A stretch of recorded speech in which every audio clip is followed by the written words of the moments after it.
Il y a un mois à peu près, Coinbase entrait dans le S&P 500. Quel message cela doit-il envoyer aux professionnels de l'investissement en France? C'est la question que nous abordons dans l'écho des cryptos. Et pour en parler, nous avons le plaisir d'accueillir sur le plateau de Smart Patrimoine Laurent Envion. Bonjour Laurent Envion. Bonjour Nicolas. Bienvenue sur le plateau Smart Patrimoine. Vous êtes directeur innovation et directeur du développement chez DLPK. Vous êtes également vice-président de l'ADAN.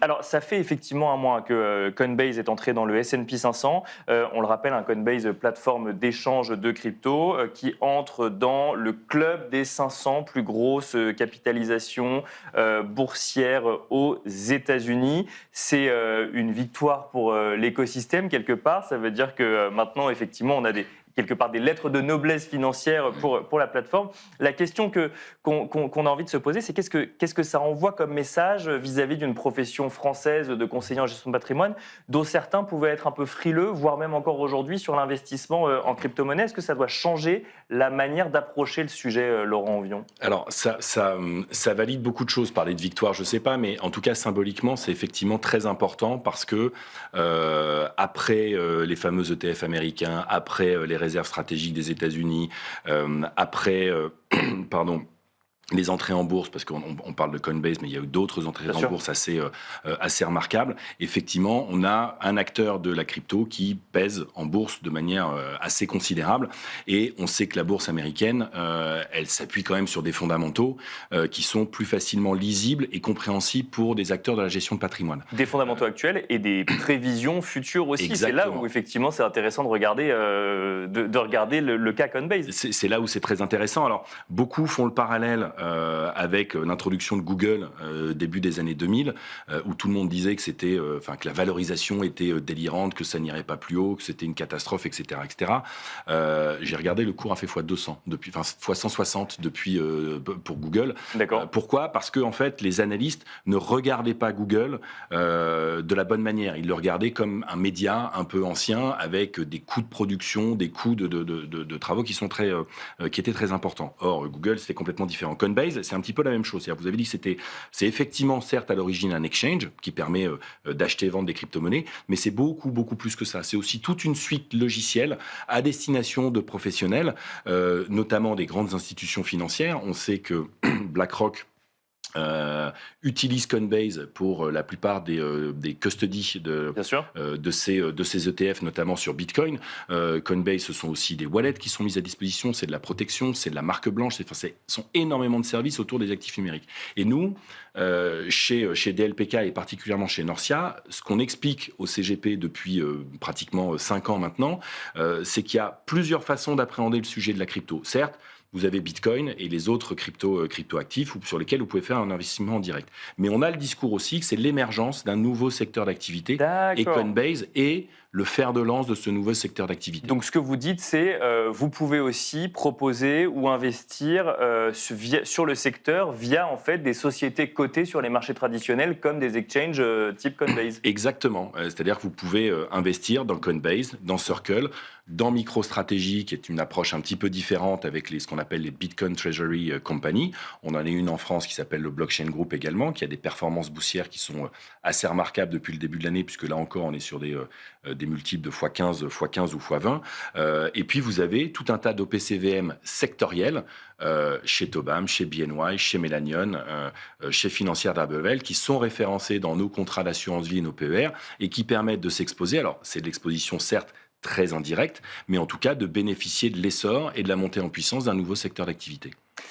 Le fait que Coinbase soit dans le S&P 500, c'est quand même l'indice de référence quand on veut prendre le pouls de l'économie, enfin des marchés financiers américains et donc quelque part aussi de la réaction des marchés au contexte économique. On est plus dans l'ordre du symbole ou ça montre quand même que les crypto-monnaies deviennent un secteur qui prenne de plus en plus de place selon vous aujourd'hui aux États-Unis. On parle des États-Unis, l'Europe c'est peut-être un autre sujet. Alors le symbole il est intéressant parce que ça marque une étape. Mais je ne voudrais pas qu'on utilise la notion de symbole en disant c'est quelque chose d'un petit peu isolé. Voilà, symboliquement, ça aura lieu une fois et puis c'est terminé. Moi, je pense qu'au contraire, c'est le début d'une formidable croissance sur ces acteurs des actifs numériques au sens large. Et derrière Coinbase, vous avez Circle qui a fait Circle qui est émetteur de stablecoin qui a fait son introduction en bourse il y a pas longtemps. Et j'ai déjà cité quelques acteurs. Et vous avez énormément d'investissements aujourd'hui dans le private equity qui se font sur les activités de la blockchain. Et on sait que, notamment aux États-Unis et en Asie, les acteurs du private equity visent l'entrée en bourse à un horizon 2, 3, 5 ans. Et donc, on va avoir dans les 3 à 5 années qui viennent des performances et des choses assez intéressantes à suivre pour les CGP, effectivement. Parce que c'est une question qu'on peut se poser quand on est conseiller en gestion de patrimoine. Alors effectivement, il y a différentes façons d'investir. En direct, sur des crypto-monnaies, alors vous l'avez dit, alors on n'a pas forcément besoin d'un CGP pour ça d'ailleurs, mais après quand on veut aller sur des ETF ou sur des sociétés cotées, est-ce qu'on a une profondeur d'investissement suffisamment large aujourd'hui pour faire sa sélection ou en fait on reste sur les 3 mêmes ETF et 4 mêmes valeurs boursières? On a une profondeur intéressante. Nous, chez Norcia Invest, on référence, alors évidemment, vous avez accès à l'ensemble des marchés financiers mondiaux, donc que ce soit aux États-Unis, en Asie et en Europe, évidemment. Et sur les ETF, alors on sait que les ETF américains ne sont pas accessibles en Europe, mais vous avez des acteurs comme CoinShare, iShare, 20 Shares qui proposent des produits quasiment équivalents. Oui, c'est ça, il y a quand même des solutions pour ce... Aujourd'hui, si vous êtes concentré sur l'assurance vie, le PER et le compte titre, voire le PEA sur certains actifs, vous avez la possibilité d'investir de manière directe sur les ETP ou les ETN et indirecte sur soit les actions, soit les OPCVM sectoriels.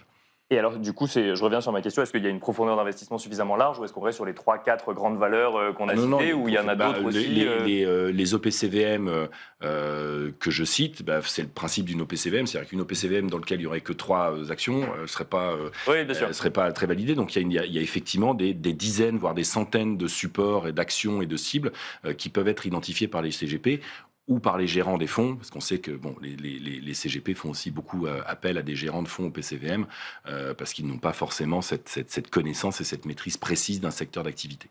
Alors, Laurent Ovion, ça n'est pas un secret, vous êtes convaincu plutôt par les sujets crypto et Bitcoin, vous êtes vice-président de l'ADAN. Est-ce que vous constatez avec les années que les CGP avec qui vous échangez, eux aussi commencent à faire le pas progressivement vers la compréhension de Bitcoin comme un actif comme un autre d'investissement, ou ça reste un actif de diversification, voire un actif qu'on regarde avec un peu de méfiance aujourd'hui? Alors, c'est un peu des trois. C'est-à-dire qu'il y a un intérêt progressif, très progressif, c'est-à-dire que petit à petit, on sent de plus en plus de CGP qui s'intéressent au sujet, mais ça reste de l'intérêt.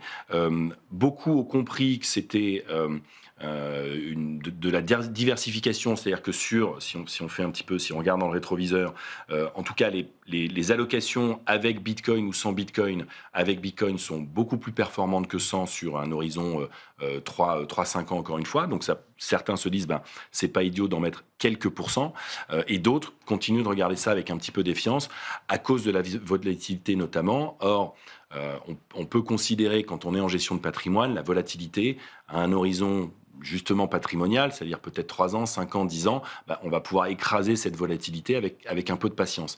Mais je comprends aussi qu'un CGP qui fait investir son client sur Bitcoin à 110 et qui se retrouve 3 semaines après à 88 ait un petit peu de mal à tenir la position et à donner ses explications à son client. Mais ça viendra.